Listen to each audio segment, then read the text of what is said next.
লক্ষ্মীর ভাণ্ডার প্রকল্পের মহিলাদের জন্য দুর্দান্ত পদক্ষেপ নবান্নের। এখন আর নথিভুক্ত করতে হবে না নাম। রাজ্য সরকারের সবথেকে জনপ্রিয় প্রকল্পগুলির মধ্যে একটি হলো লক্ষ্মীর ভাণ্ডার। কিন্তু এবার লক্ষ্মীর ভাণ্ডার প্রকল্পের সুবিধাভোগীদের জন্য দারুণ পদক্ষেপ নিল রাজ্য সরকার। নবান্ন সিদ্ধান্ত নিয়েছে, লক্ষ্মীর ভাণ্ডার প্রকল্পের নথিভুক্ত মহিলাদের নাম সরাসরি পৌঁছে যাবে বার্ধক্য ভাতার তালিকায়।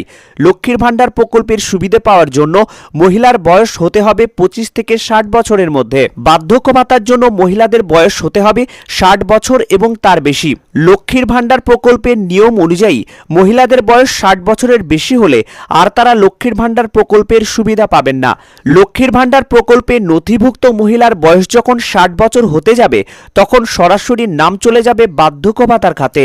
নারী, শিশু ও সমাজ কল্যাণ দপ্তরের অধীনে পরিচালিত ওল্ড এজ পেনশন প্রকল্পের আওতায় এই সুবিধা প্রদান করা হয়। আগামী দিনে এই প্রকল্পের সুবিধা পাওয়ার জন্য আর আলাদা করে আবেদন করতে হবে না। লক্ষ্মীর ভাণ্ডারের প্রাপকরা সরাসরি এই প্রকল্পের সুবিধা পাবেন। লক্ষ্মীর ভাণ্ডার প্রকল্পের সুবিধাভোগীদের নাম যাতে সরাসরি বার্ধক্য ভাতার খাতে যায়, তার জন্য একটি খসড়া ইতিমধ্যেই পেশ করা হয়েছে। মন্ত্রিসভার অনুমোদনের অপেক্ষায় রয়েছে। বার্ধক্য ভাতার সুবিধা পাওয়ার জন্য উপভোক্তার মাসিক আয় 1000 টাকা হতে হবে। বার্ধক্য ভাতার প্রত্যেক মহিলাকে মাসে 1000 টাকা করে দেওয়া হয়। লক্ষ্মীর ভাণ্ডার প্রকল্পের অধীনে মহিলাদের মাসে 1000 টাকা করে দেওয়া হয়। পিছিয়ে পড়া তপশিলি জাতি ও উপজাতিদের মহিলাদের 1200 টাকা করে দেয় নবান্ন। আসছি পরবর্তী খবরে। নিউ আলিপুরে বেসরকারি হাসপাতালের পাশে ঝুপড়িতে বিধ্বংসী আগুন। ঘটনাস্থলে দমকলের 10টি ইঞ্জিন। ফের শহরে অগ্নিকাণ্ড। তপস্যার পর এবার আগুন লাগলো নিউ আলিপুরে। শনিবার সন্ধ্যা 7টা নাগাদ আগুন লাগে নিউ আলিপুরে দুর্গাপুর বীজ লাগোয়া নামে এক বেসরকারি হাসপাতালের পাশে ঝুপড়িতে। চোখের নিমেষেই দাও দাও করে ছড়িয়ে পড়ে আগুন। অগ্নিকাণ্ডের কারণ এখনও জানা যায়নি। ইতিমধ্যেই ঘটনাস্থলে দমকলের 10টি ইঞ্জিন পৌঁছেছে। আগুন নিয়ন্ত্রণে আনতে সাহায্য করছেন সেনা জওয়ানরাও। অগ্নিকাণ্ডের স্থলে উপস্থিত মন্ত্রী অরূপ বিশ্বাস এবং মেয়র ফিরহাদ হাকিম। ঘিঞ্জি এলাকায় আগুন দ্রুত ছড়ানোর আশঙ্কা রয়েছে। ভয়াবহ আগুনের জেরে শিয়ালদাহ বজবজ শাখায় ট্রেন চলাচল নিয়ন্ত্রণ করা হয়েছে। ভয়াবহ অগ্নিকাণ্ডের জেরে ঘন কালো ধোঁয়ায় ঢেকে গিয়েছে বিস্তীর্ণ এলাকা। ঘটনাস্থলে উপস্থিত বিপর্যয় মোকাবেলা বাহিনী। বন্ধ রয়েছে দুর্গাপুর ব্রিজের যান চলাচল। আসছি পরবর্তী খবরে। দুর্নীতির গঙ্গাসাগর জ্যোতিপ্রিয়। রেশন দুর্নীতিতে প্রাক্তন মন্ত্রীর জামিনের বিরোধিতা ইডির। রেশন দুর্নীতি মামলায় জ্যোতিপ্রিয় মল্লিকের জামিনের বিরোধিতায় আদালতে একের পর এক বিস্ফোরক বিশেষণের প্রয়োগ করল ইডি। কখনো তাকে রিংমাস্টার, কখনো দুর্নীতির গঙ্গাসাগর বলে অবহিত করলেন কেন্দ্রীয় তদন্তকারী সংস্থার আইনজীবী। শনিবার ইডির বিশেষ আদালতে জ্যোতিপ্রিয় মল্লিকের জামিন মামলার শুনানিতে তদন্তকারীদের একের পর এক আক্রমণে কার্যত তার আইনজীবীর সওয়াল জবাব ধোপেই টিকল না। এদিন আদালতে দাঁড়িয়ে ইডির আইনজীবীর বক্তব্য, এই দুর্নীতি যদি পাখির চোখে দেখা হয় তাহলে দেখা যাবে জ্যোতিপ্রিয় হলো গঙ্গাসাগর। গঙ্গা, ভগীরথী ও অন্যান্য শাখা প্রশাখা যেমন গঙ্গাসাগরে এসে মিশেছে, এই দুর্নীতির সমস্ত স্রোত এসে মিশেছে জ্যোতিপ্রিয়র কাছে। চাল বিক্রি থেকে গম বিক্রি, রেশন দুর্নীতি, সমস্ত টাকা এসেছে তার হাতে। তারই পরিচালিত 3 সংস্থা সবচেয়ে লাভবান হয়েছেন। ওই 3 সংস্থায় আবার তারই লোক বসে আছে। অ্যাকাউন্টও খোলা হয়েছে তারই পরিচিত লোকেদের নিয়ে। ইডির আইনজীবীর আরও দাবি, জ্যোতিপ্রিয় রেশন দুর্নীতি মামলার প্রধান ষড়যন্ত্রকারী। উনি রিংমাস্টার, আড়ালে থেকেই দুর্নীতি পরিচালনা করেছেন। যে সময়কাল ধরে রেশন বন্টনে দুর্নীতি হয়েছে সেই সময় উনি ক্ষমতাশালী ছিলেন, খাদ্যমন্ত্রী ছিলেন, তাই প্রভাব বিস্তার করে অনেক কিছুই করেছিলেন জ্যোতিপ্রিয়। পরে কেঁচো খুঁড়তে গিয়ে কেউটে বেরিয়েছে বলে সওয়াল করেন ইডির আইনজীবী। বছর 2 ধরে রেশন দুর্নীতি মামলায় জেলবন্দি প্রাক্তন মন্ত্রী। তারপরে গ্রেপ্তার হয়েও একাধিক ব্যক্তি আপাতত জামিনে মুক্ত, তাই জ্যোতিপ্রিয়ও জামিন চান। তবে ইডি যেভাবে তার দুর্নীতির ব্যাপ্তির কথা আদালতে তুলে ধরল, তাতে জামিনের পথ আরও জটিল হলো বলে মনে করা হচ্ছে। আসছি পরবর্তী খবরে। কুয়েতে পৌঁছলেন প্রধানমন্ত্রী নরেন্দ্র মোদী। প্রধানমন্ত্রীকে কাছে পেয়ে উচ্ছ্বাসিত প্রবাসীরা। 2 দিনের সফরে কুয়েতে পৌঁছলেন প্রধানমন্ত্রী নরেন্দ্র মোদী। কুয়েতের আমির শেখ মেসাল আল আহমেদ আল জাবের আল সাহেবের আমন্ত্রণে মোদী কুয়েত সফর করেছেন। শনিবার উপসাগরীয় দেশটিতে পৌঁছেছেন ভারতের প্রশাসনিক প্রধান। কুয়েতে 26তম আরব উপসাগরীয় কাপের উদ্বোধনী অনুষ্ঠানেও যোগ দেবেন তিনি। 1981 সালে কুয়েতে সফরকারী শেষ ভারতীয় প্রধানমন্ত্রী ছিলেন ইন্দিরা গান্ধী। গত 43 বছরের মধ্যে উপসাগরীয় দেশটিতে এটিই কোনো ভারতীয় প্রধানমন্ত্রীর প্রথম কুয়েত সফর। কুয়েতের সরাসরি আধিকারিকদের সঙ্গে আলোচনা ছাড়াও সেখানের প্রবাসী ভারতীয়দের সঙ্গে দেখা করবেন তিনি। কুয়েতের বসবাসকারী বিদেশিদের মধ্যে ভারতীয়দের সংখ্যাই বেশি। ভারতীয়রা কুয়েতে মোট জনসংখ্যার 21% এবং দেশের কর্মশক্তির 30%। কুয়েতে ভারতীয় দূতাবাস জানিয়েছে ভারতীয় কর্মীরা সে দেশের বেসরকারি সেক্টরের পাশাপাশি গার্হস্থ্য খাতের কর্মশক্তির তালিকার শীর্ষে রয়েছে। কুয়েতে জমকালো অনুষ্ঠানে প্রধানমন্ত্রীকে স্বাগত জানিয়েছেন প্রবাসীরা। 101 বছর বয়সী প্রাক্তন আইএফএস অফিসারের সঙ্গে কথা বলেছেন মোদি। সবার সঙ্গে অনুষ্ঠানও উপভোগ করেছেন। প্রধানমন্ত্রীকে সামনে পেয়ে উচ্ছ্বাসিত প্রবাসীরা।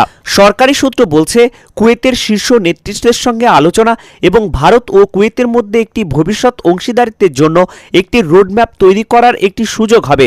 নরেন্দ্র মোদী বলেন, আমরা কুয়েতের সঙ্গে ঐতিহাসিক সংযোজককে গভীরভাবে মূল্য দিই, যেটি প্রজন্মের পর প্রজন্ম ধরে লালিত হয়েছে। আমরা শুধু শক্তিশালী বাণিজ্য ও জ্বালানির অংশীদারই নয়, বরং পশ্চিম এশিয়ার শান্তি, নিরাপত্তা, স্থিতিশীলতা ও সমৃদ্ধির ক্ষেত্রেও আমাদের যৌথ আগ্রহ রয়েছে। মোদী জানান, তিনি কুয়েতের আমির ক্রাউন প্রিন্স এবং প্রধানমন্ত্রীর সঙ্গে বৈঠকের জন্য অপেক্ষা করেছেন, যেই আলোচনা দুদেশের সঙ্গে সম্পর্কের ক্ষেত্রে নয়া দিগন্ত উন্মুক্ত করতে পারে। আসছি পরবর্তী খবরে। বাংলার ভবিষ্যৎ অন্ধকার, বাংলাদেশের অবস্থা থেকে শিক্ষা নিতে হবে বলছেন মিঠুন চক্রবর্তী। বাংলাদেশে এই রকম হবে ভাবিনি, ইমোশনাল সম্পর্ক ছিল। একটা কথাই বলবো, ভারতকে আন্ডার এস্টিমেট করবেন না। বাংলাদেশকে দেখে আমাদের শিক্ষা নিতে হবে, স্পেশালি বাংলাকে। যদি আমরা সবাই মিলে একত্রিত হয়ে না লড়ি, তাহলে সুনিশ্চিত আমাদের ভবিষ্যৎ অন্ধকার। সমস্ত দিক থেকেই পশ্চিমবাংলা নিচের দিকে চলে গিয়েছে। ভুয়ো পরিচয়পত্র, সন্ত্রাসবাদী ধরা পড়েছে। শনিবার এইভাবেই ভাষাতেই রাজ্য সরকারকে একহাত নিলেন বিজেপি নেতা তথা অভিনেতা মিঠুন চক্রবর্তী।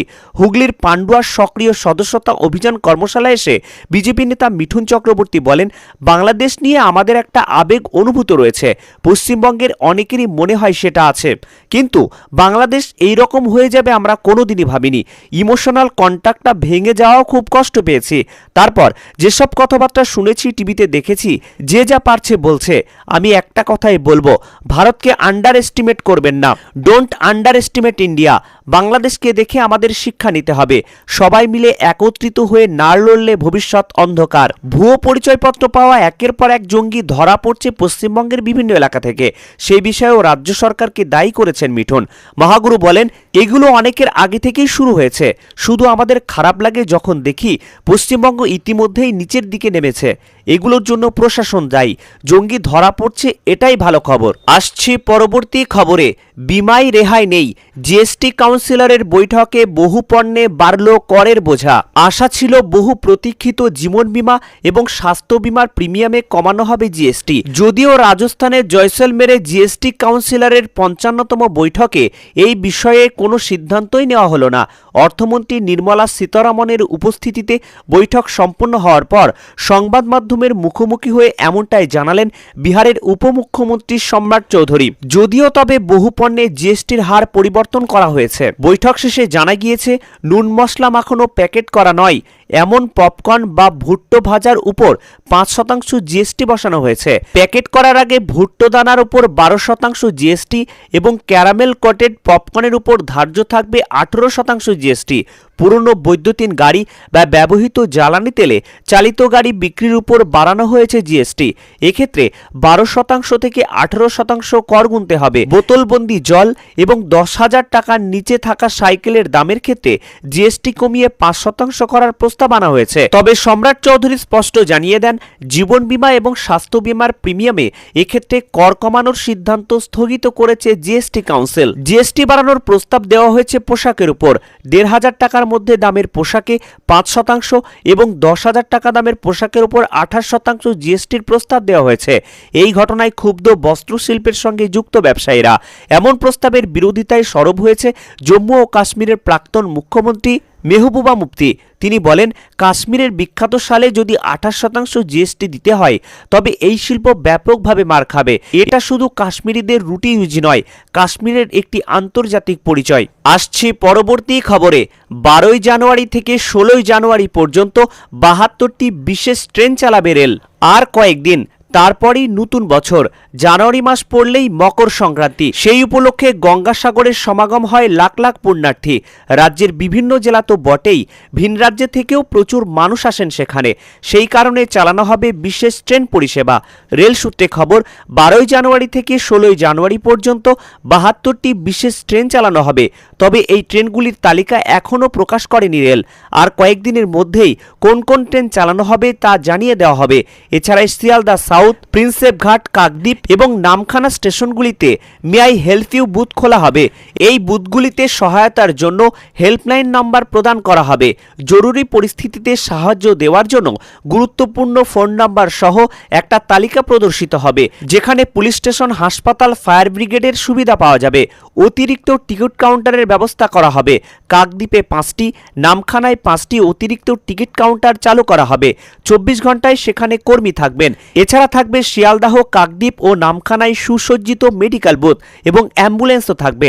অতিরিক্ত শৌচালয়ের ব্যবস্থা থাকবে শিয়ালদাহ, কাকদ্বীপ এবং নামখানা স্টেশনে। প্রতিটি স্পর্শকাতর স্থানে থাকবে সিসিটিভি। শিয়ালদাহে 28টি এবং নামখানায় 22টি অতিরিক্ত ক্যামেরা বসানো হবে।